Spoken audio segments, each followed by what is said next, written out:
program you're likely to see. You have the nasty habit of surviving. Brace yourself.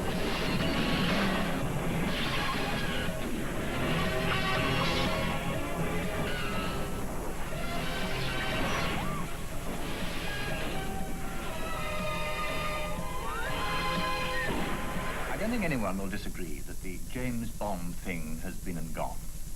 And during its heyday, it may indeed have suffered from considerable overexposure.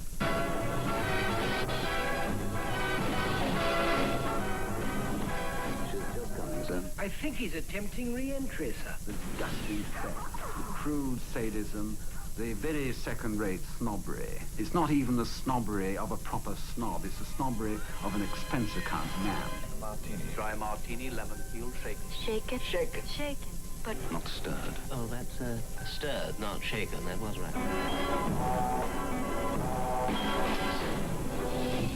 who are you? My name's Bond. James Bond. Bond. James Bond. Bond. James Bond.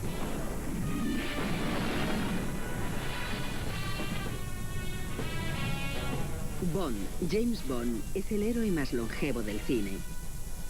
Desde 1962, su debilidad por las mujeres, su capacidad para la violencia y su distinción británica han creado la serie de películas de mayor éxito comercial, aunque no la más admirada por la crítica, de la historia de Hollywood. Esta es su biografía.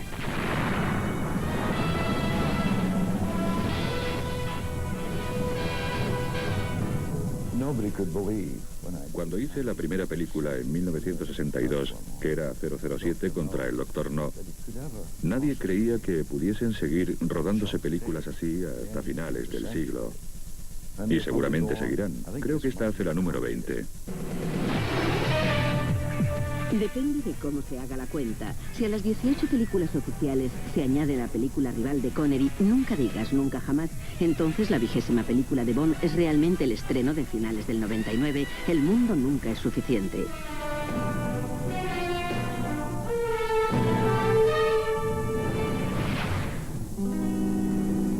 ¿Cómo ha durado tanto Bond? El intrépido espía, con su amado coche atestado de artilugios, ha pasado por varias encarnaciones. Al principio, por supuesto, estaba Sean Connery, y Connery era Bond. El personaje fílmico de James Bond depende de dos cosas. Depende del actor que lo interpreta y de la época en la que ese actor interpreta el papel. Porque Bond siempre vive en la misma época en la que se rueda la película. Así que un tipo como Sean Connery era perfecto para comenzar con ese papel. Tenía un magnetismo animal, era guapo, tenía una tremenda autoridad, dotes atléticas y también tenía un aire amenazante.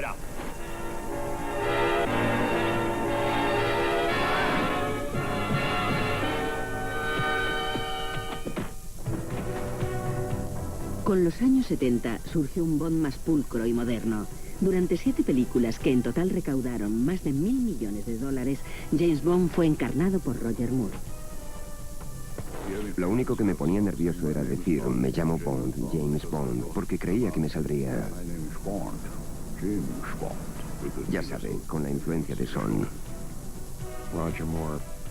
Roger Moore en los años 70 creó un Bond que era más ligero, porque el propio Roger lo interpretaba todo de una forma mucho más ligera. Hacía una especie de comedia sofisticada, así que como persona llevó esos elementos a su papel.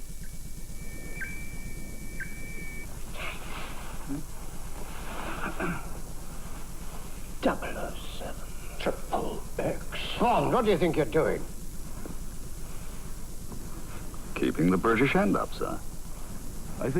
Creo que una vez Sean, al tratar de analizarlo, dijo que sus bromas llegaban de improviso, mientras que yo dejaba ver que iba a llegar una broma. Y supongo que es verdad. Yo decía, me estoy divirtiendo mucho haciendo esto y espero que vosotros también viéndolo. Cuando Roger Moore interpretó el papel por última vez, tenía 57 años. Bond tenía edad como para viajar en autobús con descuento. Existen motivos para decir que Roger Moore siguió demasiado tiempo en el papel.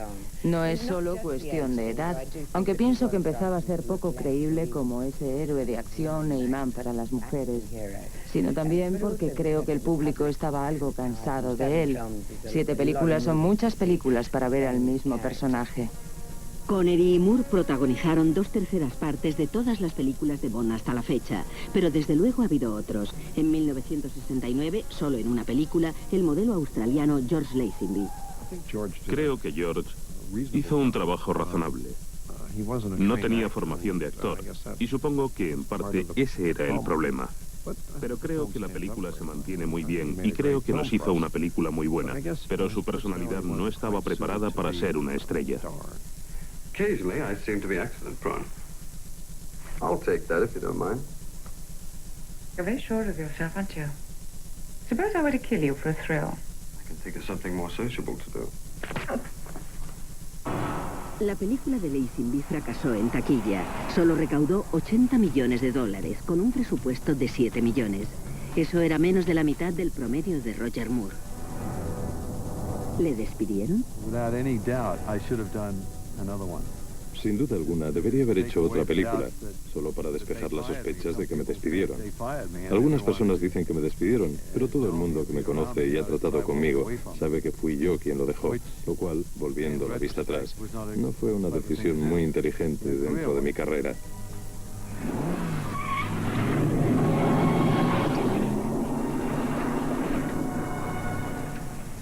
This never happened to the other fella.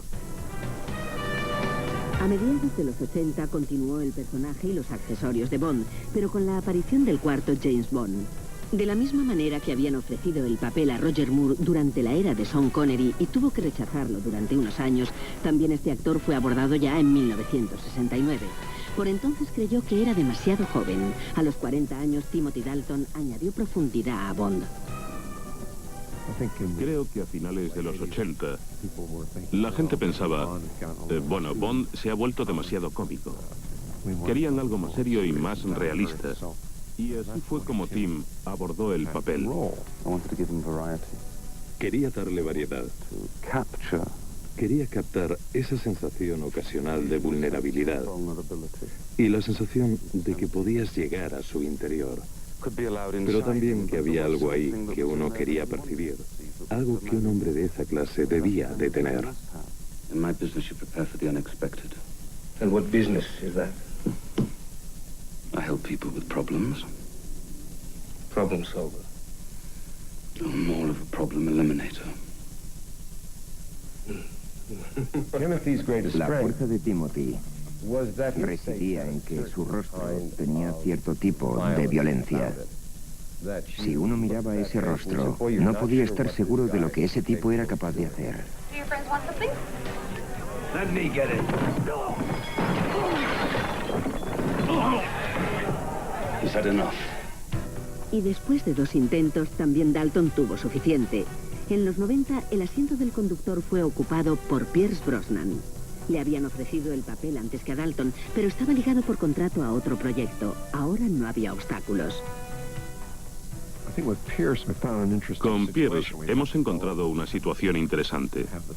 Tenemos un hombre que puede tener el tipo de encanto y humor que necesita. También puede ser amenazador y duro.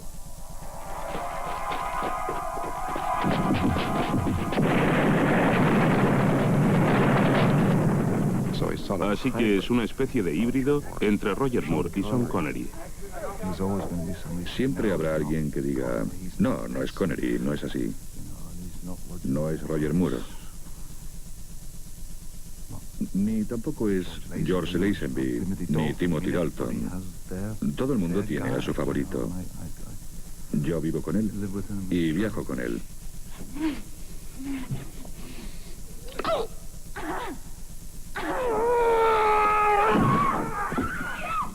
Las 2 primeras películas de Brosnan recaudaron casi $700 millones, el doble de lo que habían conseguido las de Dalton. No more foreplay. 5 actores en busca de un personaje. El elemento constante de todas las películas es la figura de James Bond, procedente de las novelas de Ian Fleming, pero encarnada en primer lugar por Sean Connery y su director Terence Young en Agente 007 contra el Dr. No. Bueno, creo que el elemento más importante de toda la serie de Bond era, aparte del propio Fleming, que había escrito las historias originales y todo, Terence Young. Creo que él fue la mayor influencia. En principio le pidieron a Cary Grant que lo hiciese y dijo, sí, haré una película, pero no dos, no haré una serie. Así que luego llamaron a James Mason. Yo fui a ver a James y este dijo que quería 2, pero no 3. Así que entonces decidieron que tendrían que poner a un desconocido.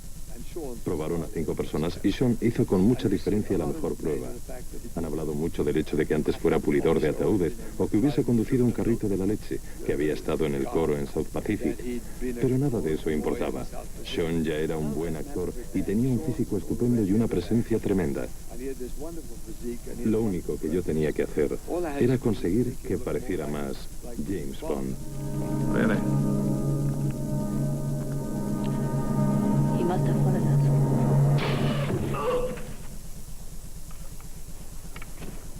I think he got the point. Sean y yo inventamos sobre la marcha muchos de esos chistes. Yo también escribí el guión original y Sean y yo tratábamos de superarnos el uno al otro, intentando encontrar ideas cada vez más descabelladas. Sean tenía muy buen sentido del humor. Muchas de las frases ingeniosas y cosas así se nos ocurrían en el plató y con algunas decíamos, no, es una gilipollez, no puedes usarlo. Pero lo hacíamos y daba resultado. Perhaps we can have dinner together. No.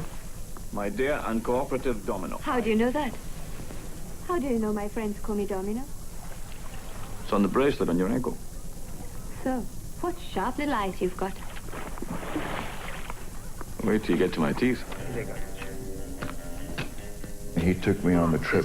Me acompañó a comprar ropa y otras cosas y me abrió los ojos. El presupuesto para ropa era astronómico en relación al de la película. Pero Terence tenía razón en eso, porque se precisaba una cierta imagen. Zapatos hechos a mano en lobs y camisas sin gemelos con un botón que se doblaba hacia atrás y corbatas con nudo Windsor. Todo esto venía después de una ola de películas más cotidianas. Así que la gente quería algo con backgammon y baccarat, buena comida, chicas hermosas, coches maravillosos y lugares bastante lujosos. En los primeros tiempos de Bond, la mayoría del público inglés, y estoy seguro de que gran parte del público estadounidense, estaba atrapada en sus vidas monótonas, y de repente verse transportados al Caribe, a playas exóticas y ver mujeres hermosas, eso era lo que ansiaban. Creo que cubría una necesidad. El mundo de James Bond es muy parecido al nuestro, pero es una especie de mundo paralelo, algo más luminoso, más intenso. Todas y cada una de las mujeres son más interesantes, más exóticas. No es el mundo en el que vivimos. A principios de los 60 no había mujeres tan sexys, héroes tan emocionantes, ni escenarios tan extravagantes como en la serie de James Bond. Esa era precisamente la intención del productor Albert Caby Broccoli. Recuerdo que una vez le pregunté a Caby si era cierto que sería una máxima de Fleming, que era tomar una historia de aventuras y añadirle todas las ventajas de la vida cara. Darle a Bond la ropa adecuada, el trasfondo adecuado y las chicas adecuadas. Ambientar la historia en los lugares más románticos y hermosos. Y hacer avanzar la historia tan deprisa que nadie se fije en las peculiaridades que tienen. Y Caby dijo, sí, es verdad. Por supuesto, para crear esa playa en Agente 007 contra el Dr. No o el idílico refugio de Vive y Deja Morir, tuvieron que dejar muy atrás la realidad y no prestar atención a la pobreza que había al lado mismo del lugar de rodaje. Esto era lo que quería el público. Dr. No fue el mayor éxito de su temporada y los siguientes films recaudaron aún más dinero. Pero eso suponía que cada una de las películas debía ofrecer proezas aún más espectaculares que la anterior. En los pantanos de Jamaica, esa necesidad llevó a James Bond muy cerca de unos cocodrilos adultos. Los animales eran salvajes y reales, pero Bond tenía que idear una escapatoria que de tan fantástica parecía imposible. Esta zona es donde se rodó una escena de la película de James Bond, Vive y deja morir. En esa película encerraban a Bond en la isla. Aquí había un puente levadizo que llegaba hasta esa parte. Le dejaban en una isla rodeada de cocodrilos y retiraban el puente. Y entonces los cocodrilos debían comérselo. Pero lo que consiguió hacer Bond, o mejor dicho, su doble, fue saltar sobre la espalda de los cocodrilos, que eran bastante grandes, hasta la otra orilla. Ruscananda corrió sobre ellos. Y en una de las tomas se le enganchó el tacón en uno. Yo no lo habría contado.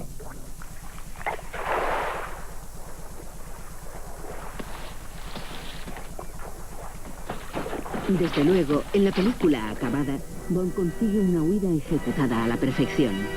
Teniendo en cuenta que es una figura de ficción en una serie de películas exótica y nada realista, ¿cuál es el carácter del héroe y hasta qué punto es importante? Lo importante es el carácter de James Bond, que es más original, más apreciado y más peculiar que ningún otro. De hecho, la historia personal de Bond es sorprendentemente escasa. A pesar de su fama mundial, todo lo que sabemos de él puede resumirse en muy poco tiempo.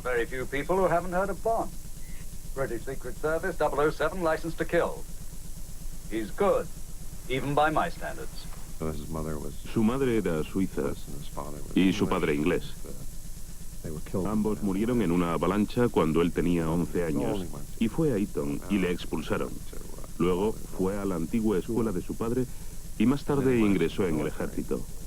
Commander James Bond, recruited to the British Secret Service from the Royal Navy, licensed to kill, and has done so on numerous occasions. La esencia de este individuo es, bueno, que tiene licencia para matar y tiene que proteger a la corona y a su país. Y también tiene que salvar el mundo. The name is Bond. James Bond. Is he? Are you? Yes.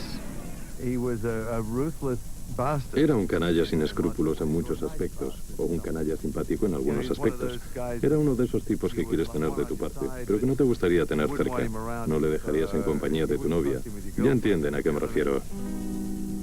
La característica más evidente de Bond es precisamente su atractivo para el sexo opuesto. James Bond es en cierto modo la fantasía ideal de casi todas las mujeres. No solo es tremendamente guapo, sino que también es inteligente. Hay en él un elemento de peligro. Es elegante y sofisticado, pero al mismo tiempo hay en él una faceta de sexualidad brusca.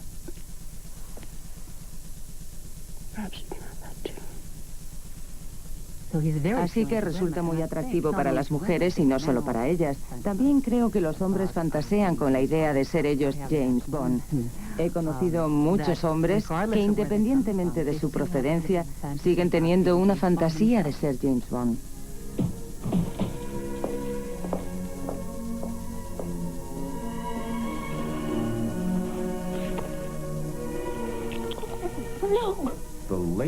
El machismo latente, que sospecho que existe en el 90% de los hombres, lo admitan o no, es algo a lo que apelaba Bond. Y la sexualidad de más del 90% de las mujeres despertaba con el personaje de Bond.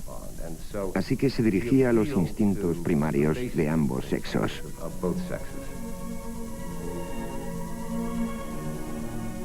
Hay todo tipo de mujeres malvadas que a veces son incluso más atractivas que las buenas. Y uno puede acostarse con ellas porque forma parte de la misión.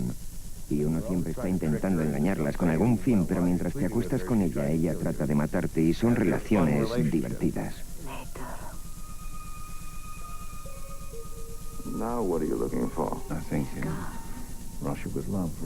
Por ejemplo, en Desde Rusia con Amor, en la famosa escena en la cama con Tatiana, está obteniendo información de ella mientras le hace el amor.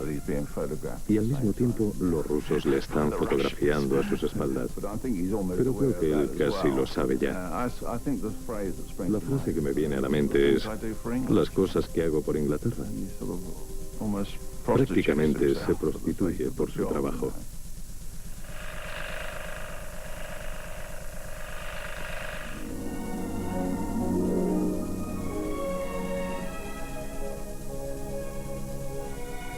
Why do Chinese girls taste different from all other girls? You think we're better, huh? No, just different. Like Peking duck is different from Russian caviar, but I love them both. Darling, I give you very best luck.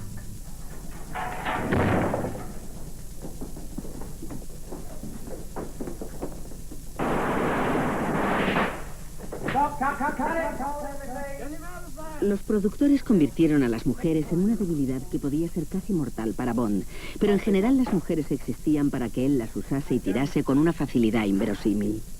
Creo que también reconocemos esto. Es parte de la diversión. En el amor todo está permitido. But you do believe. I mean, really believe in the cards. They have never lied to me. Then they won't now. Y también dan la impresión de que en el fondo las mujeres quieren que las seduzcan.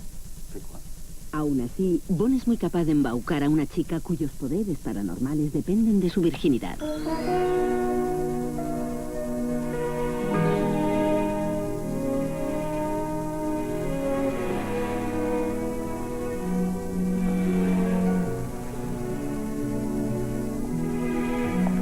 You knew the answer before it was given. Strangely enough, somehow. So did I.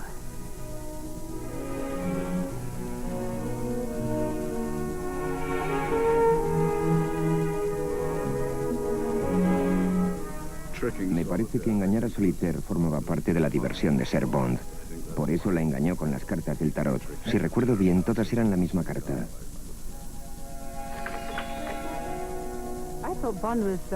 Me pareció que Bond no era un hombre demasiado bueno. En fin, a Solitaire la engañaron a lo grande. Ella era virgen y tenía esos poderes, y él la privó de ellos de forma arbitraria, engañándola. Así que tampoco era tan buen tipo. En fin, Bond es Bond y desde luego no es políticamente correcto. Su sitio no son los 90, aunque siga existiendo en los 90. Lo pasa bien con las mujeres, pero no creo que confíe en ellas. Siempre le gusta tener el mando. Le gusta ser el dominante. Todavía no he pegado a ninguna en las películas. Bueno, sí, a Famke le di un golpe en la mandíbula, me parece. You'll understand if I don't call. I won't lose sleep over it. Sweet dreams.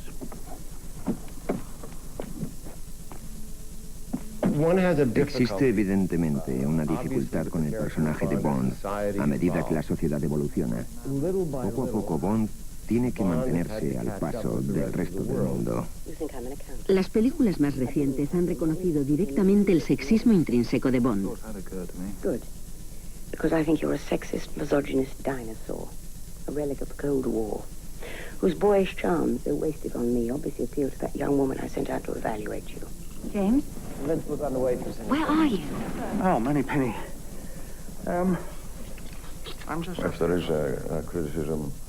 Existe la crítica sobre si se ha vuelto demasiado comedido y políticamente correcto, que no es lo bastante sucio, lo bastante duro. You always were a cunning linguist, James.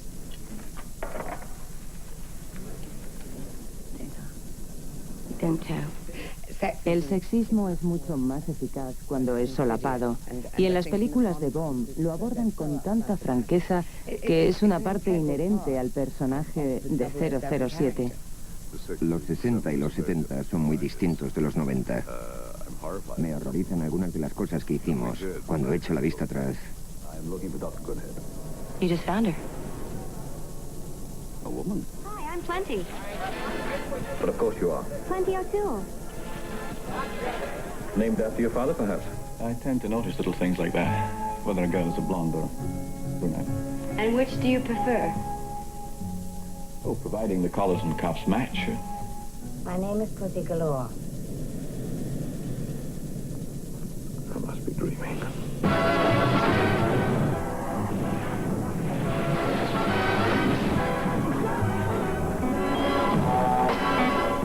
Cuando James Bond no trata de sexo, trata de violencia, a veces brutal, a menudo mortífera.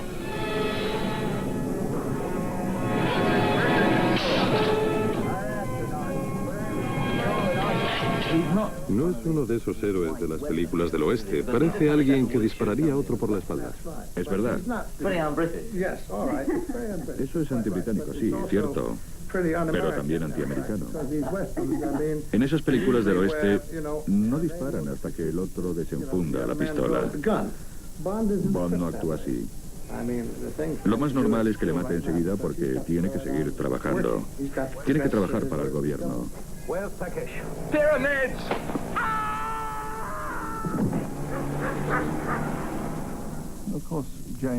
Desde luego, James Bond era un asesino, pero siempre mataba a las personas que trataban de matarle.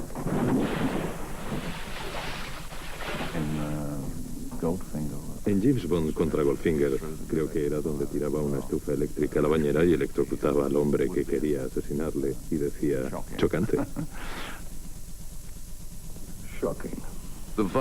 Cuando yo empecé, la violencia de Bond era como de TVO.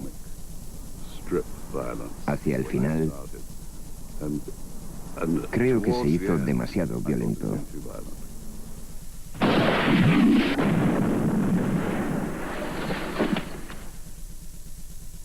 You shot your boat, Stromberg. Now it's my turn.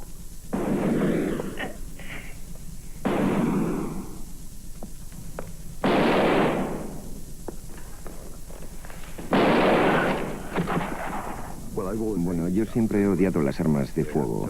Tenía unos problemas tremendos para conseguir que disparase una pistola, porque parpadeo antes del disparo. Eso es porque soy un cobarde. ¿Y tantos asesinatos no corrompen la personalidad de James Bond? Oh, please, spare me the Freud. I might as well ask you if all the vodka martinis ever silenced the screams of all the men you've killed. What if you find forgiveness in the arms of all those willing women? For all the dead ones you failed to protect. Es muy sombrío, obsesivo, solitario. Solo intenta sobrevivir. Y vive solo para su trabajo. Vive bien, con la mayor de las confianzas. ¿Le caería bien a usted? Sin duda notaría su presencia en la habitación. Eso es seguro. Sabría que está en compañía de un hombre que ha vivido y al que envuelve una aura de peligro. All the heroes I know are dead. How can you act like this? How can you be so cold? It's what keeps me alive. No. It's what keeps you alone.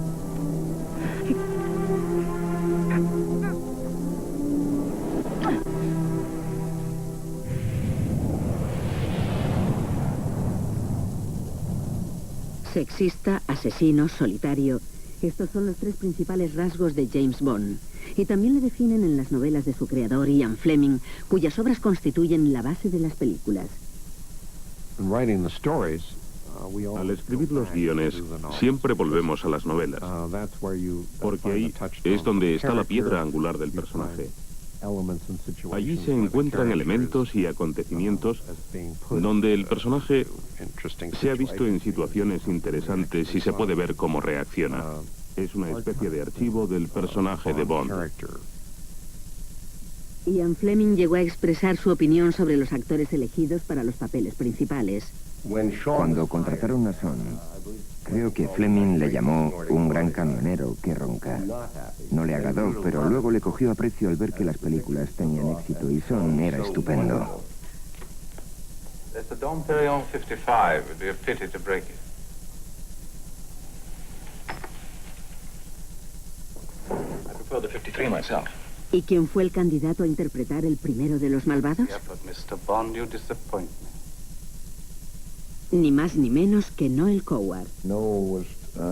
A Noel le pidieron que hiciese el papel del Dr. No. Y se lo tomó con mucho humor, porque también hice mucha amistad con Noel. Coward también era conocido de los Fleming en Jamaica. Él se construyó su casa en la cima de una colina. Fleming a la orilla del mar. Después de su muerte visité su casa GoldenEye, en Jamaica, que su vecino Noel Coward solía apodar GoldenEye otorrinolaringólogo. En realidad despreciaba a Fleming. Le consideraba un farsante, mientras que él, Noel Coward, era el auténtico, una persona realmente sofisticada. Coward pensó incluso que sabía en quién se había basado Fleming para idear a James Bond. No, creo que James Bond era la fantasía. El sueño de Ian de lo que le gustaría ser él, despiadado y gallardo. Y con ciertos rasgos de colegial como los que tenía Ian. Creo que es indiscutible que Fleming quería ser Bond. People do connect me with James Bond simply because I happen to like scrambled eggs and short-sleeved shirts and some of the things that James Bond does, but I certainly haven't got his guts nor his very lively appetite. Así que Fleming no era Bond, ni tampoco era un espía en la vida real, pero sí que estuvo en el almirantazgo durante la guerra, trabajando en los servicios de inteligencia naval. Su situación, para decirlo en el lenguaje moderno, era una combinación de hombre de ideas y arreglador. Parecía vivir dos vidas, una de día, cuando trabajaba aquí, y otra de noche, cuando salía al mundo social, a sus reuniones de bridge y otras cosas. Estaba en contacto con auténticos espías. ¿Podría haber sido alguno de ellos un modelo para Bond? El más evidente era el jefe del puesto del MI6 en París, que era un personaje bastante llamativo llamado Biffy Dunderdale, que recorría París en un Rolls Royce, lo cual parece lo más inadecuado si eres un espía, porque estás atrayendo la atención sobre tu persona. Pero al parecer hacía eso, y de hecho era muy eficaz en su trabajo. Mientras que Fleming tomó prestado un personaje extravagante para su héroe, el nombre que le dio era más mundano. I wanted to find a really flat, quiet name, and one of my Bibles out here is James Bond, Birds of the West Indies. And I thought, well, now, James Bond, now that's a pretty quiet name, and so I simply stole it and used it. La inspiración para sus románticos escenarios resultó muy fácil. Al fin y al cabo, se había comprado su casa en Jamaica después de la guerra y acudía allí todos los años para escribir. Se tenía reservados 3 meses de vacaciones en Jamaica. Iba allí, pero no salía. No tenía mucha vida social. Solo tenía 1 o 2 amigos a los que veía. Se sentaba y trabajaba ante la máquina de escribir. Para cuando tenía que volver a Inglaterra, normalmente a finales de marzo, quizás principios de abril, tenía una novela en la maleta. Sus libros se distinguían de la literatura estadounidense de espías en un factor evidente: la nacionalidad de Bond. Sus libros tienen un aire del Imperio Británico. Está lleno de carácter inglés, más que británico. No solo le distingue de otras películas de acción y aventuras, sino que además le aporta gran parte de su personalidad y de los rasgos que el personaje de Bond tiene. Su sofisticación, su gusto para el vestir, su sentido del decoro, sus modales, su conocimiento de los buenos vinos, cigarros puros y brandy, todo tipo de cosas. Pity about your liver, sir. Don't usually find Solera. 51, I believe. There is no year for sherry, 007.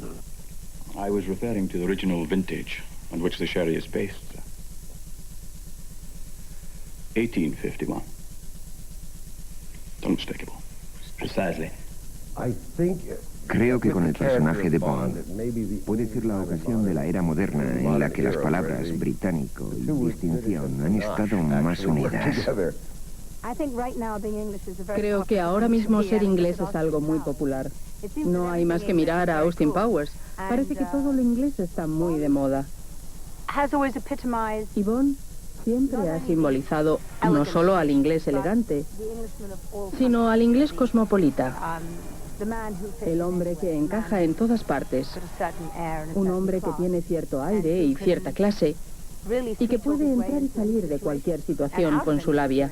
Y creo que la gente se identifica con eso. Over there.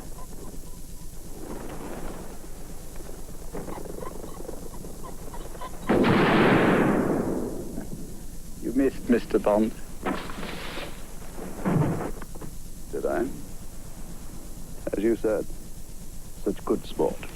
Su forma de comportarse, su estiramiento, la sonrisa sardónica. Todas las cosas que componen a Bond no son estadounidenses. Y los estadounidenses no comprenden demasiado bien la ironía. Es un sentido del humor muy inglés. Les gusta cuando lo ven, pero no son capaces de reproducirlo ellos mismos. Otra cosa que tiene Bond y de la que carecen muchas de esas películas es que tiene cierto encanto. La película tiene encanto. Pero el encanto solo no basta para rescatar a Bond cuando se precipita por un barranco mientras esquía. ¿Qué tal el heroísmo y algunos artilugios y armas especiales? Todos ellos fabricados en Gran Bretaña, por supuesto.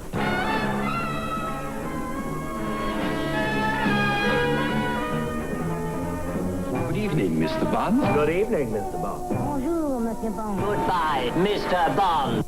This is the part I really like. A la hora de la verdad, ¿qué es lo que mantiene a Bond en marcha? Creo que el motivo por el que James Bond sobrevive es porque se alimenta de ese mito que todos tenemos, el gran mito sobre los héroes. Y desde luego James Bond es un héroe muy actual. Entra y es un hombre fuerte y silencioso. Hace el trabajo y se marcha. Y creo que eso es muy propio de Bond. No es alguien que está siempre sacando a relucir su drama ni su pasado, así que creo que ese es un elemento muy fuerte en el personaje histórico.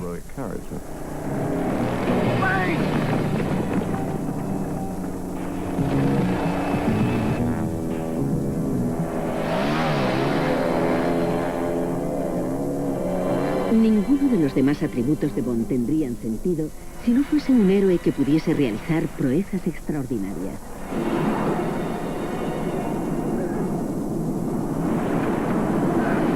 ¿Pero tiene esto algún fundamento?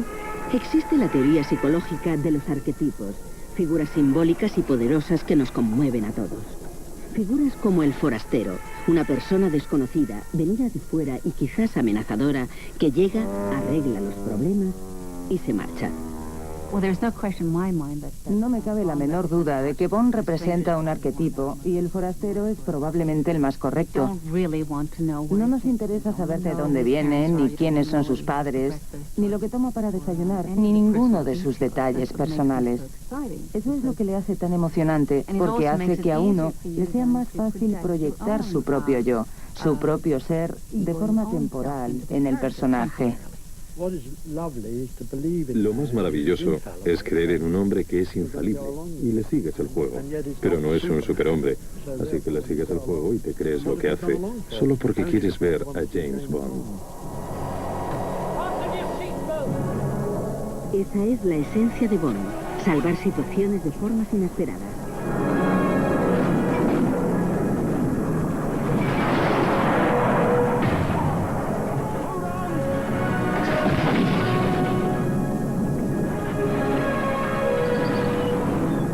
¿Pero son estas películas algo más que simples cómics de acción y fantasía?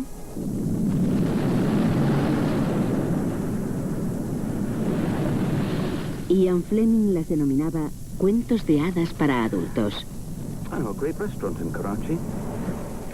Los cuentos de hadas están muy bien, pero también pueden ser sombríos, difíciles, neuróticos y violentos, y todo eso que son las películas de Bond.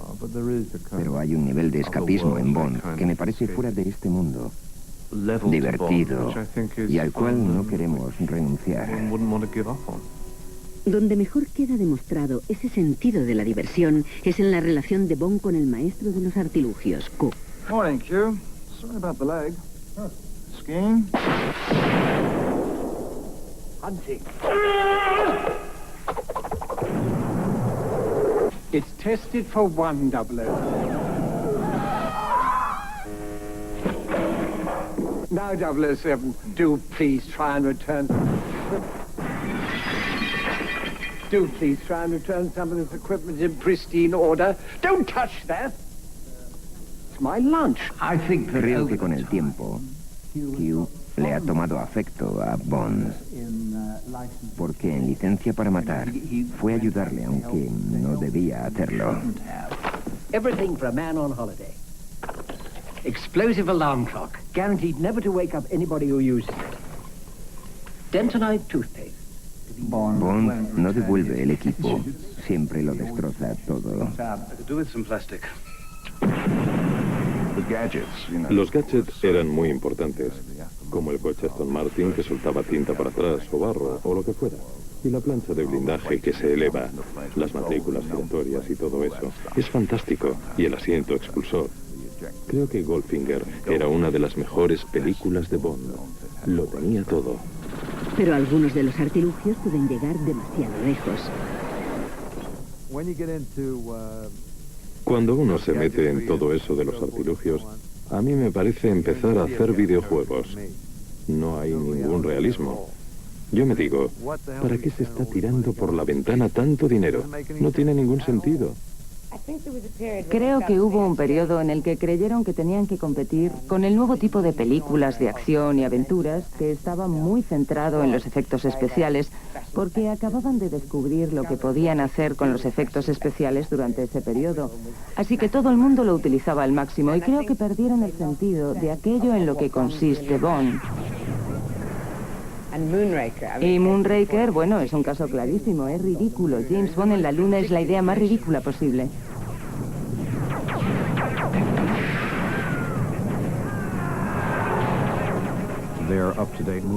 Son películas que están al día, y la tecnología durante la última mitad de este siglo se ha convertido en un elemento muy importante de la vida de todo el mundo. Todos están interesados en ellas. También ha habido ciertas dudas sobre si la tecnología nos domina, y hay una sensación de inquietud sobre si puede que acabemos sabiendo demasiado. Así que la tecnología es un arma de dos filos. Choose your next witticism carefully, Mr. Bond. It may be your last. The purpose of our two previous encounters is now very clear to me.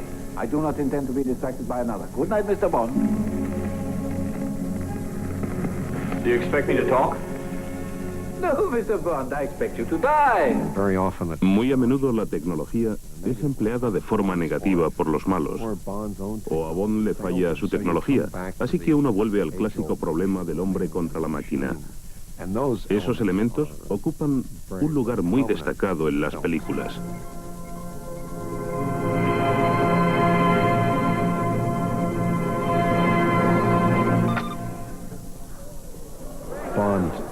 Bond demuestra que el factor humano, el espíritu humano, y a veces el valor y la decisión pueden conseguir la victoria.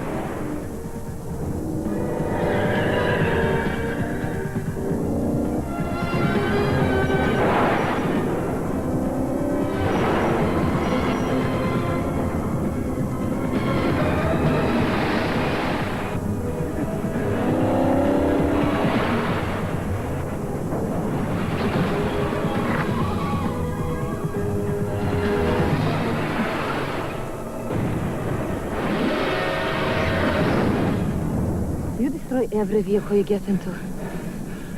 Standard operating procedure. Boys with toys. ¿Pero siempre debe salir ileso nuestro héroe? ¿Es que nada puede hacerle el menor daño? Bond es una excusa estupenda para poner en pantalla el tipo de hombre que en realidad no existe en el mundo. Si tiene éxito, todos los hombres quieren ser él. Todas las mujeres quieren hacer el amor con él. Y si siempre está cuestionándose o diciendo, no puedo hacer esto con la chica, entonces opino que cuanto más humano se vuelve, menos divertido es para la gente que va a verle para evadirse de otro tipo de películas. Van a ver a Bond sabiendo, o por lo menos creyendo que saben que ese es el tipo de personaje que quieren ver.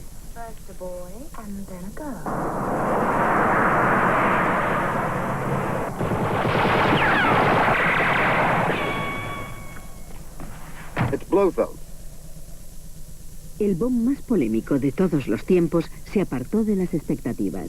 Se enamoró, se casó y luego enviudó.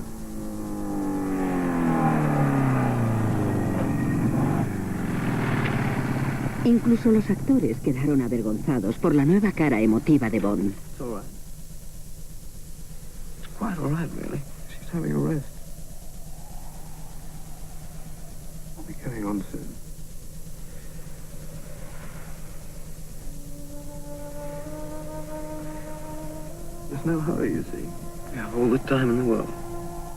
Pobre George. No creo que fuese culpa suya. Creo que sencillamente le tocó bailar con la más fea.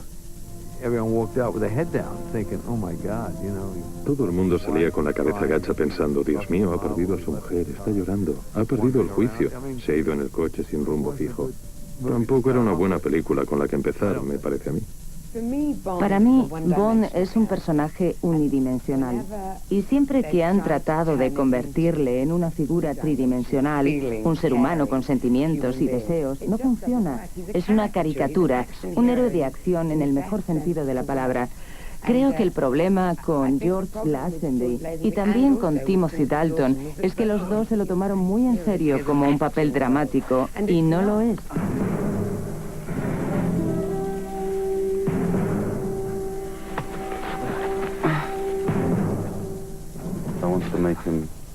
Quise hacerle humano, porque no es un superhombre. Uno no puede identificarse con un superhombre, pero siempre es posible identificarse con el James Bond de los libros. Es un hombre, y en realidad un hombre con defectos. No es perfecto, sino que es humano, real. Está ese lado falible en su carácter, y es algo que tenía muchas ganas de explorar. What was it, James? Did I get too close? Este hombre siente dolor y siente el miedo. Estos dos sentimientos le afectan.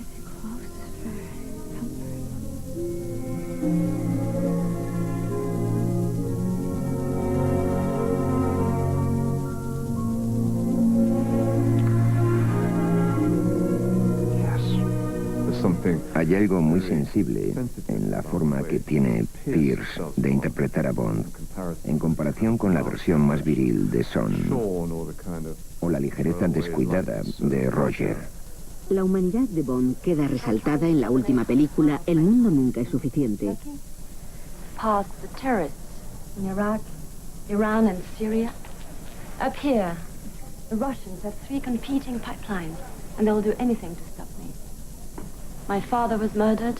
The villagers are rioting.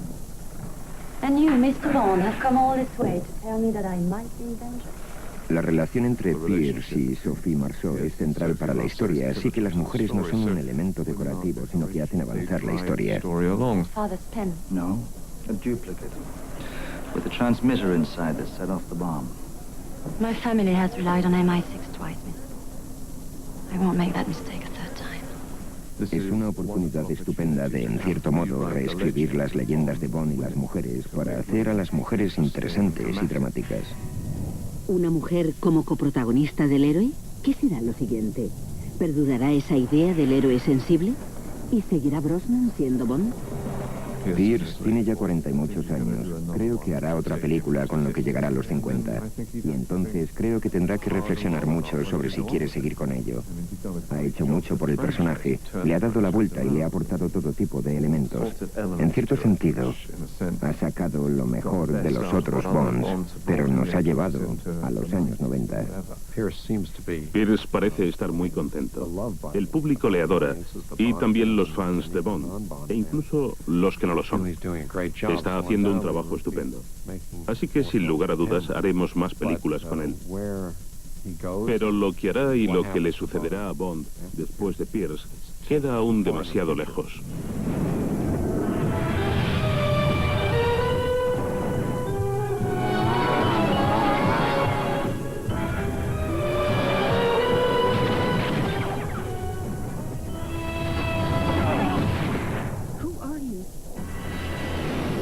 First things first. Sin embargo, por ahora Bond tiene tanto éxito como siempre. La fórmula ha durado casi 40 años. Y al menos para el público, el mundo bondiano de sexo, violencia y refinamiento puede ser suficiente.